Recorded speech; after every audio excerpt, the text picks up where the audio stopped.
C'est une image entrée dans l'histoire des États-Unis, celle de Ruby Bridges se rendant à l'école le 14 novembre 1960 à la Nouvelle-Orléans. Elle fut la première écolière noire à intégrer un établissement réservé aux Blancs après une décision de la Cour suprême mettant fin à la ségrégation scolaire. Loïc Delamornay et Thomas Donzel nous emmènent derrière l'image. Elle a mis sa plus belle robe, ses souliers vernis, emballé son déjeuner dans son beau cartable.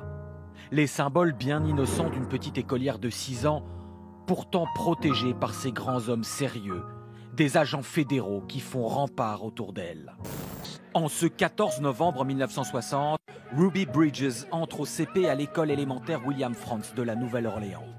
Une photo qui fait l'histoire, car derrière l'image, c'est la haine qui accueille la première petite fille noire au cri de non à la déségrégation.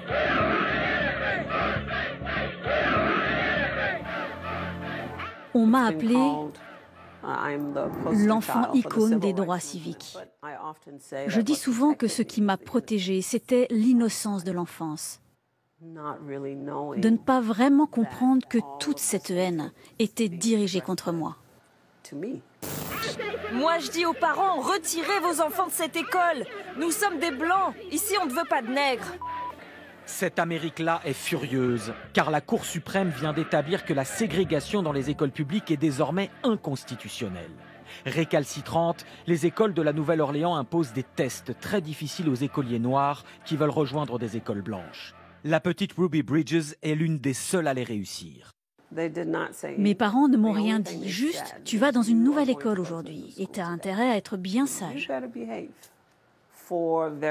4 très grands hommes blancs ont frappé à notre porte.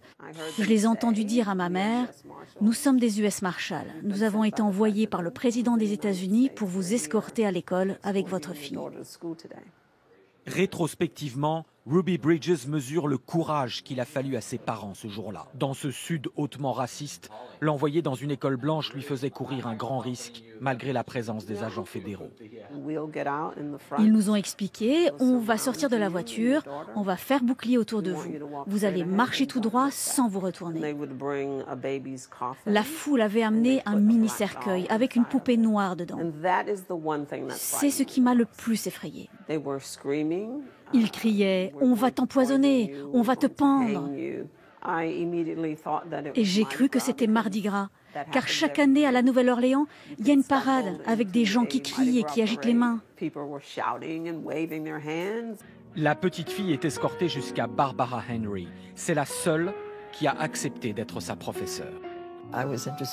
Moi, je voulais juste enseigner, peu importe l'origine des enfants ou leur couleur de peau.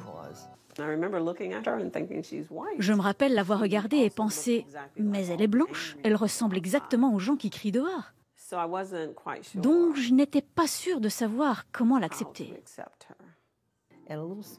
Un petit sourire est apparu sur son visage et elle a levé ses grands et magnifiques yeux marrons sur moi. Et ça a été un coup de foudre. Comment ne pas craquer pour cet enfant et dans un moment pareil? Pendant 1 an, Ruby sera sa seule élève. Aucun autre parent n'a autorisé que leurs enfants la rejoignent. À la fin de l'année, la professeure menace de dénoncer la directrice à la justice et obtient que Ruby puisse enfin rencontrer d'autres élèves. J'étais toute contente de pouvoir me faire des amis. Et un petit garçon m'a dit « Je ne peux pas jouer avec toi. Ma mère me l'a interdit parce que tu es une nègre. » Je connaissais enfin la vérité. Pourquoi l'école est vide? Pourquoi je ne peux pas aller à la cantine?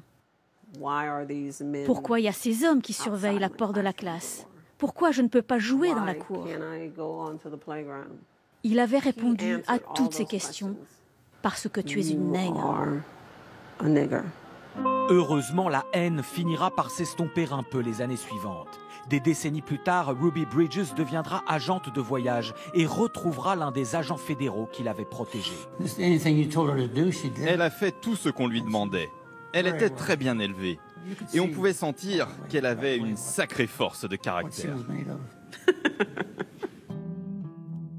En 2011, elle est invitée à la Maison-Blanche par Barack Obama, qui a fait accrocher ce célèbre tableau de Norman Rockwell, inspiré de son histoire.